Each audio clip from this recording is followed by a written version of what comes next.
about the Noahide laws. Okay, Doug, what do you think about the Noahide laws? Are they good? Do you support them? Well, I think there's a lot of misunderstanding about the Noahide laws. I know that there is a push lately by some Torah teachers and others who are suggesting that these Noahide laws are bad. But really, the Noahide laws are simply inferences that rabbis have made based on Genesis chapter 9, where God says that man's blood shall not be shed, and if it is, then that man shall be killed. All right, so he says, starting in verse 4, he says, but you shall not eat flesh with its life, that is its blood. All right, so that's one thing, don't eat blood. All right, another one of the 7 Noahide laws is don't eat something that's still kicking. All right, don't eat an animal with life still in it. Not only the blood, but it still has life force in it. It's still alive. All right, so you shouldn't, cut off its leg while it's still squirming. You should first kill it, and then you can eat it. Okay, so that's part of the Noahide laws. It also is against fornication. One is about adjudication, so various judgments, and I'm forgetting one. But so these 7 Noahide laws, the basic idea is that if you are a son of Noah, and you are, okay, because Noah and his 3 sons repopulated, them and their wives, of course, repopulated the entire earth, all living creatures, people, everybody died.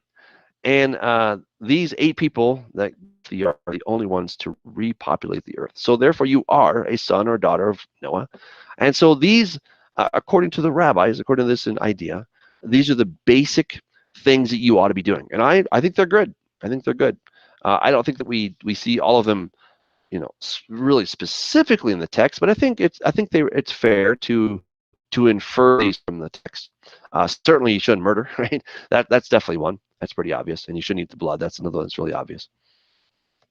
And so those are inferences from the text. Now, what's happening is that there was something written by Rambam in the Middle Ages. So Rambam was a medieval rabbi, and he wrote a book called Malachim u Milchamot. So Malachim is kings, Milchamot are wars, and he wrote this this treatise suggesting probably about what will happen when Messiah comes. All right, so when Messiah comes, these are some of the laws that will be enacted. Now, he was a minority voice. He had a minority opinion. And what's happening is there are people who have taken his suggestion that in the Messianic days that would be in the future, that would be enforced by Messiah, that those ideas of somebody might be beheaded, that is something that the rabbis are trying to kind of foist upon humanity here and now. And I think that's nonsense. And I think it's really just anti-Semitism, or it's just ignorance. But again, it seems like it's catching, unfortunately, and a lot of people are getting swept up in this. But this is another fad. It's going to pass. It'll probably cause some damage, some hurt feelings, maybe some anti-Semitism in the meantime. But in probably a year or 2 or 3, this will just be another fad that's come and gone. It will have amounted to nothing. So I would suggest that people understand what the Noahide laws are. They're not a bunch of rabbis who are trying to get these things passed so they can then lop your head off as a fulfillment of end times prophecy. That's just not the case. We're not told who will be doing the lopping off of heads other than the Antichrist and the false prophet and their system. But to suggest that it's somehow related to the Talmud or things like that, it's just not the case. We really have to we've got to do more research.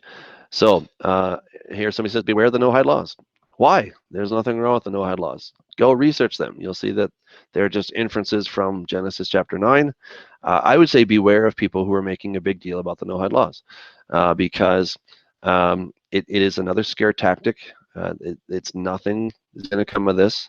I know some of the people who are pushing this idea. I do not agree with them, and I do not think it's based in good scholarship. So that's my thought about that. And but you guys can take your own perspective.